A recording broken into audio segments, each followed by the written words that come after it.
മക്കളെ എല്ലാവരും സുഖമായിട്ടിരിക്കുന്നോ? അപ്പം നമ്മൾ കഴിഞ്ഞ ക്ലാസ്സിൽ ബസവണ്ണയെക്കുറിച്ച് പറഞ്ഞായിരുന്നു.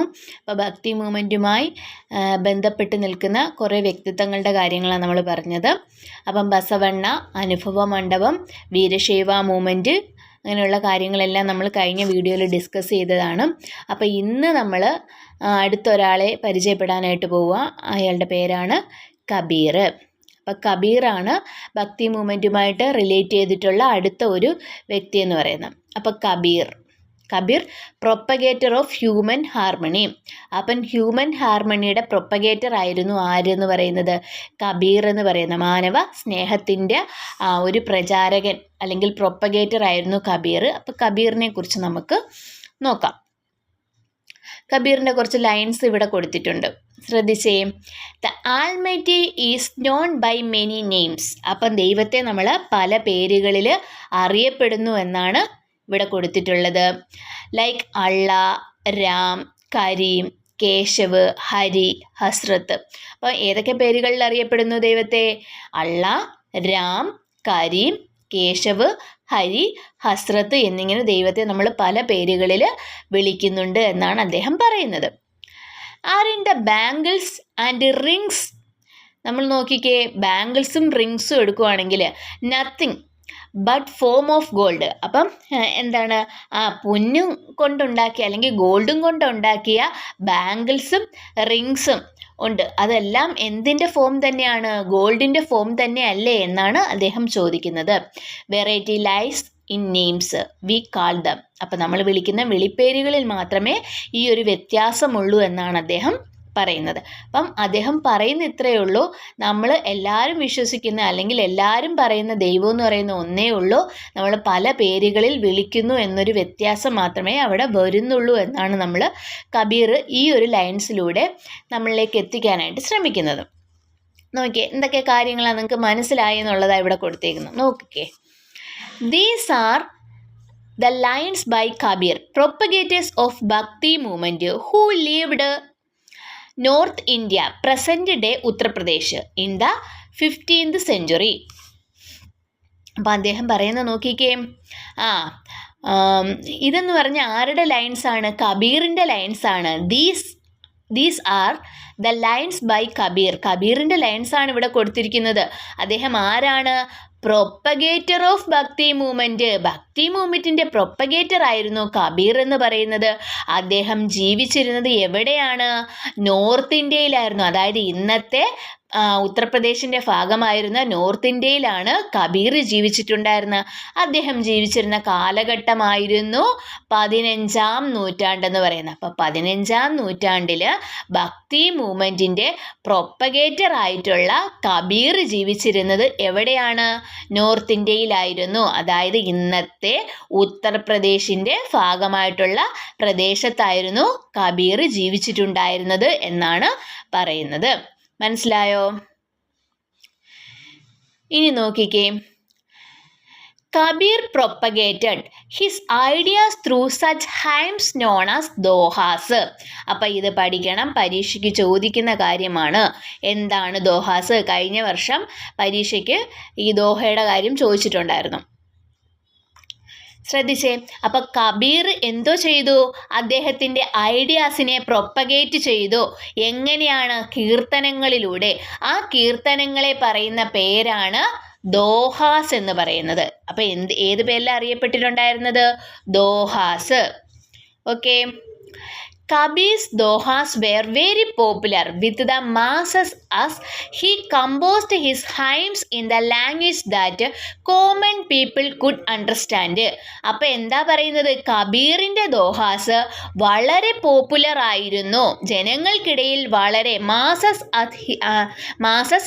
as he composed by hymns in the language that common people could understand. ജനങ്ങൾക്കിടയിൽ വളരെയധികം എന്താണ്? പോപ്പുലറായിട്ട് മാറി. എന്തുകൊണ്ടാണ് പോപ്പുലറായിട്ട് മാറി എന്നാണ് പറയുന്നത്? ദോഹാസ് എന്ന് പറയുന്നത് എങ്ങനെയാണ്? Language that common people could understand. സാധാരണ ജനങ്ങൾക്ക് മനസ്സിലാകുന്ന രീതിയിലായിരുന്നു അദ്ദേഹത്തിൻ്റെ കീർത്തനങ്ങൾ രചിച്ചിട്ടുണ്ടായിരുന്നത്. അതുകൊണ്ട് തന്നെ സാധാരണ ജനങ്ങൾക്കിടയിൽ ഇത് വളരെ വേഗത്തിൽ പോപ്പുലറായി സാധാരണക്കാരായി മാറുന്നതിന് സഹായകരമായി എന്നാണ് പറയുന്നത്. അപ്പം നമ്മൾ സാധാരണക്കാരായിട്ടുള്ള ആളുകൾക്ക് എന്താണ് നമുക്ക് മനസ്സിലാവുന്ന ലാംഗ്വേജ് എന്ന് പറയുന്നത് മലയാളമല്ലേ. അപ്പം മലയാളത്തിൽ നമ്മളടുത്ത് സംസാരിച്ചാലല്ലേ നമുക്ക് വേഗത്തിൽ കാര്യങ്ങൾ മനസ്സിലാവത്തുള്ളൂ.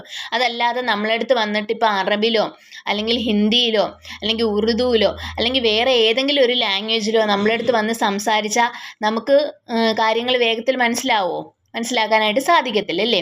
അപ്പോൾ അതുകൊണ്ട് തന്നെ സാധാരണക്കാർക്ക് ലാംഗ്വേജിൽ അദ്ദേഹത്തിൻ്റെതായിട്ടുള്ള ദോഹാസ് എഴുതിയത് കൊണ്ട് തന്നെ അല്ലെങ്കിൽ കീർത്തനങ്ങൾ രചിച്ചത് കൊണ്ട് തന്നെ ജനങ്ങൾക്കിടയിൽ വളരെ പെട്ടെന്ന് ശ്രദ്ധ നേടിയെടുക്കാനായിട്ട് കബീറിന് സാധിച്ചിട്ടുണ്ട് എന്നാണ് പറയുന്നത്.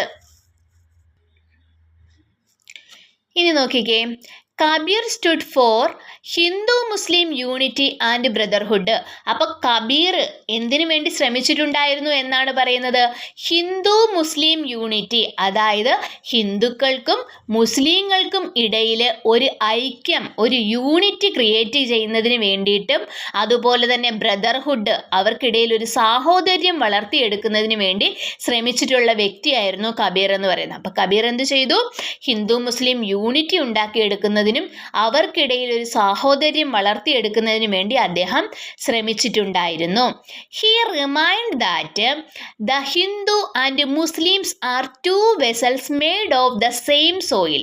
അപ്പം അദ്ദേഹം പറയുന്നതെന്ന് വെച്ചാൽ എന്താണ്? അദ്ദേഹം വിശ്വസിച്ചിരുന്നത് ഹിന്ദുസും മുസ്ലിംസും എന്ന് പറയുന്നത് എങ്ങനെയാണെന്നാ പറയുന്ന? ആർ ടു വെസൽസ്, രണ്ട് പാത്രങ്ങളാണ്. എങ്ങനെയുള്ള പാത്രങ്ങളാണ്? Made of the same soil, ഒരേ മണ്ണുകൊണ്ട് നിർമ്മിച്ചിട്ടുള്ള രണ്ട് പാത്രങ്ങളായിട്ടാണ് ആരെയൊക്കെ കബീർ കാണുന്നത്? നമ്മുടെ ഹിന്ദുസിനെയും മുസ്ലിംസിനെയും അദ്ദേഹം കണ്ടിട്ടുണ്ടായിരുന്നത്. He argued that caste system, untouchability, religious rituals, post death rites, ideal worship etcetera were meaningless. അപ്പോൾ അദ്ദേഹം എന്തൊക്കെ മീനിങ്ലെസ് ആണെന്നാണ് പറഞ്ഞത്? കാസ്റ്റ് സിസ്റ്റം, ജാതി വ്യവസ്ഥ, അൺടച്ചബിലിറ്റി അതായത് എന്താണ്? തൊട്ടുകൂടായ്മ, റിലീജിയസ് റിച്വൽസ് മതപരമായ ആചാരങ്ങൾ, അതുപോലെ തന്നെ എന്താണ്? പോസ്റ്റ് ഡെത്ത് റിറ്റ്സ് അതായത് മരണശേഷമുള്ള നമ്മൾ ചെയ്യുന്ന മരണാനന്തര ക്രിയകൾ, കാര്യങ്ങൾ ഒക്കെ എന്താണ്? അതുപോലെ തന്നെ ഐഡിയൽ വർഷിപ്പ്, വിഗ്രഹം വെച്ചുള്ള ആരാധന എന്നിവയെല്ലാം മീനിങ്ലെസ് ആണ്. ഇതിനകത്തൊന്നും വലിയ കാര്യമില്ല, അല്ലെങ്കിൽ എന്താണ്? ഇതെല്ലാം തന്നെ അർത്ഥശൂന്യമായിട്ടുള്ള കാര്യങ്ങളാണെന്നാണ് കബീർ പറയുന്നത്. Kabir criticise all kinds of discrimination based on caste, religion, race, legacy, wealth etcetera. അപ്പോൾ കബീർ എന്തോ ചെയ്തു? ക്രിട്ടിസൈസ് ചെയ്തു. അദ്ദേഹം എന്തോ ചെയ്തെന്നാ പറയുന്നത്? അദ്ദേഹം പലതരത്തിലുള്ള കാര്യങ്ങൾ, അതായത് എന്തൊക്കെ കാര്യങ്ങളാണെന്ന് പറയുന്നത്?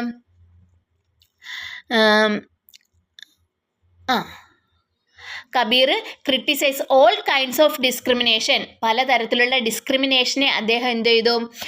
ക്രിട്ടിസൈസ് ചെയ്യുകയുണ്ടായി. എന്തിനെയൊക്കെയാണ് ക്രിട്ടിസൈസ് ചെയ്തത്? കാസ്റ്റിനെ, ജാതിയെ, റിലീജിയനെ, മതത്തെ, അതുപോലെ തന്നെ റേസ്, വർഗത്തെ, ലെഗസി, കുടുംബ മഹിമ, അതുപോലെ തന്നെ വെൽത്ത് എന്നിങ്ങനെയുള്ള കാര്യങ്ങളെല്ലാം തന്നെ അദ്ദേഹം ക്രിട്ടിസൈസ് ചെയ്തിട്ടുണ്ടായിരുന്നു എന്നാണ് പറയുന്നത്. നോക്കിക്കേ, കബീർസ് thought and activities were immensely influenced by ഭക്തി സൂഫി ഐഡിയാസ്. അപ്പം ഈ കബീറിൻ്റെ ഈ ആക്ടിവിറ്റീസ്, അദ്ദേഹം മുന്നോട്ട് വെച്ച ഈ പ്രവർത്തനങ്ങളെല്ലാം തന്നെ എന്തിനെ ഇൻഫ്ലുവൻസ് ചെയ്തു എന്നാണ് പറയുന്നത്? ഭക്തി സൂഫി ഐഡിയാസിനെ വളരെയധികം എന്തോ ചെയ്തു?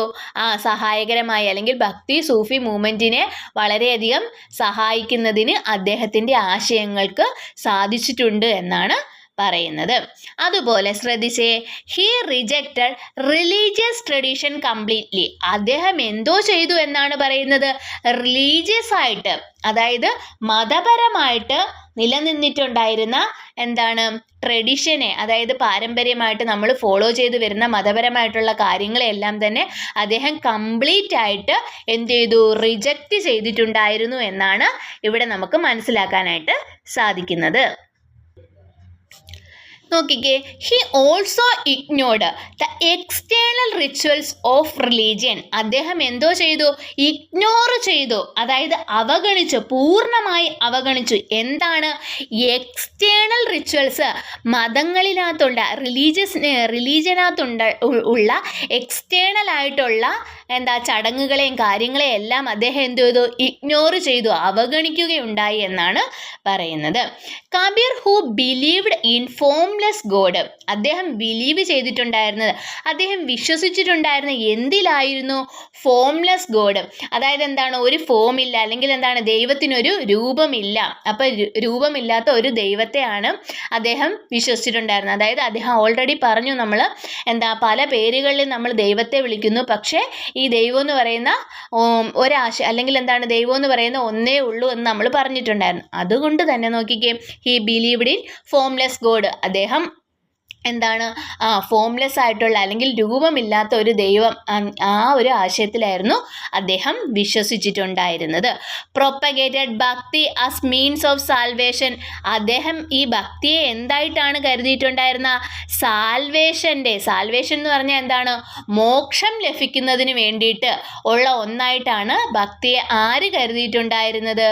നമ്മുടെ കബീർ കരുതിയിട്ടുണ്ടായിരുന്നത്. അപ്പം എന്താ പറഞ്ഞത് ഇവിടെ? അദ്ദേഹം ഫോംലെസ് ഗോഡിലാണ് വിശ്വസിച്ചിട്ടുണ്ടായിരുന്നത്. അതുപോലെ തന്നെ ഭക്തി ആസ് മീൻസ് ഓഫ് സാൽവേഷൻ, അതായത് അദ്ദേഹം പറഞ്ഞ മോക്ഷം നേടിയെടുക്കുന്നതിനുള്ള ഒരു മാർഗമായിട്ടാണ് അദ്ദേഹം എന്തിനെ കണ്ടിട്ടുണ്ടായിരുന്നത്? ഭക്തിയെ കണ്ടിട്ടുണ്ടായിരുന്നത്. ശ്രദ്ധിച്ചേ, Kabir travelled from place to place with his disciples to spread his ideas. കബീറും അദ്ദേഹത്തിൻ്റെ അനുയായികളും, അല്ലെങ്കിൽ കബീറും അദ്ദേഹത്തിൻ്റെ ശിഷ്യന്മാരും എന്ത് ചെയ്തു? ട്രാവൽ ചെയ്തു. ഫ്രം പ്ലേസ് ടു പ്ലേസ്, ഒരു സ്ഥലത്ത് നിന്ന് മറ്റൊരു സ്ഥലത്തേക്ക് അവർ എന്ത് ചെയ്തു? ട്രാവൽ ചെയ്തിട്ടുണ്ടായിരുന്നു. എന്തിനു വേണ്ടിയിട്ടാണ്? ടു സ്പ്രെഡ് ഹിസ് ഐഡിയാസ്, അവരുടെ ആശയങ്ങളെ പ്രചരിപ്പിക്കുന്നതിന് വേണ്ടിയിട്ട് അവരൊരു സ്ഥലത്ത് നിന്നും മറ്റൊരു സ്ഥലത്തേക്ക് എന്ത് ചെയ്തു? ട്രാവൽ ചെയ്തിട്ടുണ്ടായിരുന്നു. അങ്ങനെ ട്രാവൽ ചെയ്ത സമയത്ത് നോക്കിക്കേ, എന്താ സംഭവിച്ചത്? Read some of his experience during such travel. അപ്പം ആ ഒരു ട്രാവലിൻ്റെ, അല്ലെങ്കിൽ അവർ സഞ്ചരിക്കുന്ന സമയത്ത് അവർക്ക് ചില എക്സ്പീരിയൻസ്, അല്ലെങ്കിൽ ചില അനുഭവങ്ങൾ, കാര്യങ്ങളൊക്കെ ഉണ്ടായിട്ടുണ്ട്. എന്താണ് അവർക്കുണ്ടായിട്ടുള്ള അനുഭവങ്ങളെന്ന് നോക്കാം. ദാ ഇവിടെയായിട്ട് ഒരു കഥ കൊടുത്തിട്ടുണ്ട്. നോക്കിക്കേ, ആ കഥയിൽ എന്തൊക്കെ കാര്യങ്ങളാണ് പറയുന്നതെന്നുള്ളത് നമുക്ക് നോക്കാം. അപ്പോൾ ഇവിടെ എന്താ പറയുന്നത്? കബീർ ട്രാവൽ ചെയ്യുമ്പോൾ അദ്ദേഹത്തിനുണ്ടായ ഒരു എക്സ്പീരിയൻസ് ഇതായി ഇവിടെ കൊടുത്തിട്ടുണ്ട്. ശ്രദ്ധിച്ചേ. Once Kabir engaged of a grieving village chieftain. He said, it is karma, what else to say. അപ്പം കബീർ ഇങ്ങനെ സഞ്ചരിക്കുന്ന ആ ഒരു സമയത്ത് അദ്ദേഹം എന്തോ ചെയ്തു? ഒരാളെ കണ്ടു എന്നാണ് പറയുന്നത്. ആരെയാ കണ്ടിട്ടുണ്ടായിരുന്നത്? ഗ്രീവിങ് വില്ലേജ് ചീഫ്റ്റൻ എന്ന് വെച്ച് കഴിഞ്ഞാൽ ഗ്രീവിങ്, അതായത് സാഡായിട്ടുള്ള, വളരെ വിഷമിച്ചിട്ടുള്ള ആ വില്ലേജിലുണ്ടായിരുന്ന ഒരു ആളെ അദ്ദേഹം കാണാനായിട്ട് ഇടയായി. ഹീ സെയ്ഡ്, അപ്പം അദ്ദേഹം പറഞ്ഞ എന്താണ്? It is karma, what else to say. എന്ത് പറയാനാണ്? കർമ്മം എന്നല്ലാതെ എന്തു പറയാനാണ്?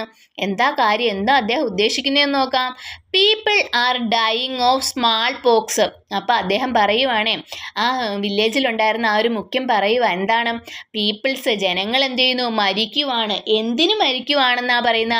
സ്മാൾ പോക്സ്, അല്ലെങ്കിൽ വസൂരി. പണ്ട് കാലഘട്ടത്തിൽ വസൂരി എന്ന് പറയുന്നത് നമ്മുടെ ഇപ്പോഴത്തെ ചിക്കൻ പോക്സ് പോലെ ഒരു അസുഖമാണ് വസൂരി. അപ്പോൾ സ്മാൾ പോക്സ് വന്നിട്ട് എല്ലാവരും മരിക്കുവാണ്.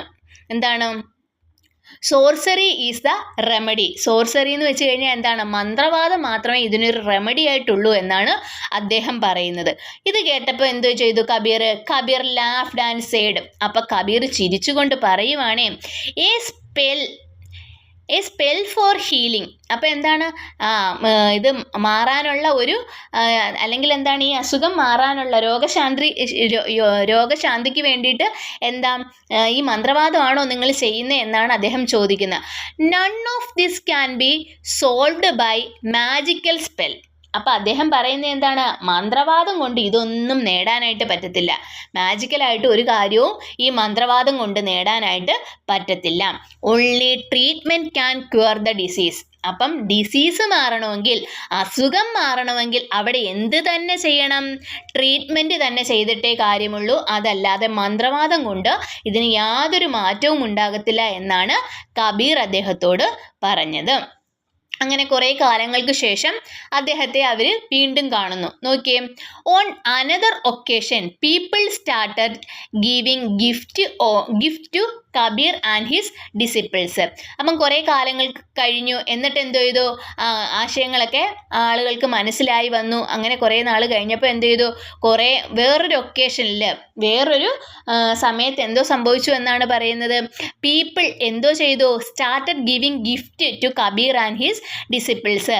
അദ്ദേഹത്തിൻ്റെ അനുയായികൾക്കും ജനങ്ങൾ എന്തോ ചെയ്തു? ഉപഹാരങ്ങൾ അല്ലെങ്കിൽ സമ്മാനങ്ങളൊക്കെ കൊടുത്തു. അപ്പം അദ്ദേഹം പറയുവാണേ, കബീർ പറയുവാണേ, he said, we are weavers, metal workers, wood cutters, farmers and cobblers. അപ്പം എന്താണ്? നമുക്ക് ജോലിയുണ്ട് എന്നാണ് അവിടെ കബീർ ഉദ്ദേശിക്കുന്നത് അല്ലേ? നമുക്കിടയിൽ ആരൊക്കെ ഉണ്ട് എന്നാണ് പറയുന്നത്? ഞങ്ങൾ ലോഹപ്പണിക്കാരുണ്ട്, അതുപോലെ തന്നെ നെയ്ത്തുകാരുണ്ട്, വുഡ് കട്ടേഴ്സ് അതായത് മരം വെട്ടുകാരുണ്ട്, കൃഷിക്കാരുണ്ട്, അതുപോലെ തന്നെ ചെരുപ്പ് കുത്തുന്ന ആളുകളുണ്ട്. അപ്പം പല ജോലികൾ ചെയ്യുന്ന ആളുകളാണ് ഞങ്ങൾ. We do work and live. അപ്പം എന്താണ്? നമ്മൾ തൊഴിൽ ചെയ്ത് ജീവിക്കുന്നവരാണ്. We do not need gift. അപ്പോൾ എന്താണ്? ഞങ്ങൾക്ക് ഗിഫ്റ്റിൻ്റെ ആവശ്യമില്ല, അല്ലെങ്കിൽ സമ്മാനങ്ങളുടെ ആവശ്യമൊന്നുമില്ല. ഞങ്ങൾ തൊഴിൽ ചെയ്ത് ജീവിക്കുന്നവരാണ് എന്നാണ് ഇവിടെ പറയുന്നത്. ഇതാണ് കബീറിൻ്റെ ഒരു എക്സ്പീരിയൻസ് പറയുന്നത്. ഓക്കെ, ജസ്റ്റ് നിങ്ങളൊന്ന് വായിച്ച് മനസ്സിലാക്കി വെച്ചിരുന്നാൽ മതി. നോക്കിക്കേ, you have read Kabir's dohas and stories. നമ്മൾ ഓൾറെഡി ഇപ്പം വായിച്ചു കഴിഞ്ഞു, അല്ലെങ്കിൽ മനസ്സിലാക്കി കഴിഞ്ഞു കബീറിൻ്റെ ദോഹയെക്കുറിച്ചും അതുപോലെ തന്നെ അദ്ദേഹത്തിൻ്റെ സ്റ്റോറി കാര്യങ്ങളൊക്കെ നമ്മൾ വായിച്ചു. ഇനി എന്തെല്ലാം ഫൈൻഡിങ്സ് നമുക്ക് മനസ്സിലായി? ആദ്യത്തെ ഫൈൻഡിങ്സ് എന്താണ്? People called god by different names. നമുക്ക് ആദ്യം മനസ്സിലായ കാര്യമാണ്, ജനങ്ങൾ എന്ത് ചെയ്യുന്നു? ദൈവത്തെ പല പേരുകളിലാണ് വിളിക്കുന്നത്, അല്ലെങ്കിൽ ആളുകൾ ദൈവത്തെ പല പേരുകളിലാണ് വിളിക്കുന്നത് എന്നുള്ളത് മനസ്സിലായി. രണ്ടാമത്തെ പോയിന്റ് എന്താണ്? Kabir made people think against superstition. അപ്പം എന്താണ്?